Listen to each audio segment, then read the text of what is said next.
வர்ற நீ குடிய விடணும். சொல்லுங்க, என்னது? சபைக்கு வர்ற நீ என்ன பண்ணணும்? நாசமா போன சாராயத்தை குளிய தோண்டி புதைக்கணும். சபைக்கு வர்ற நீ முத சினிமாவை விடணும். சபைக்கு வர்ற நீ விடு அந்த சினிமா கர்மத்தை, வேசித்தன ஆவிய.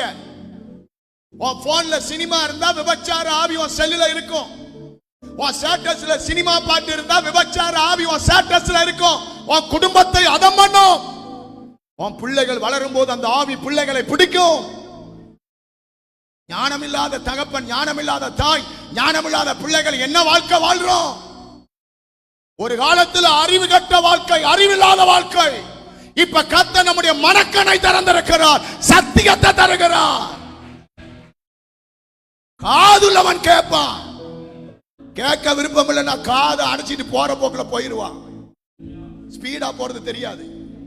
அல்லடியா சொல்லுங்க பார்க்கலாம். நல்லா கவனிக்கணும். வீட்டார் ரட்சிக்கப்படணும்னா நீ சினிமாவை விடு. ஏன் உனக்கு சினிமா? அரகுற உடம்ப பார்க்க சினிமாவா? அரகுற டான்ஸ் பார்க்க சினிமாவா? வெக்கமா இல்ல? அருவருப்பா இல்ல?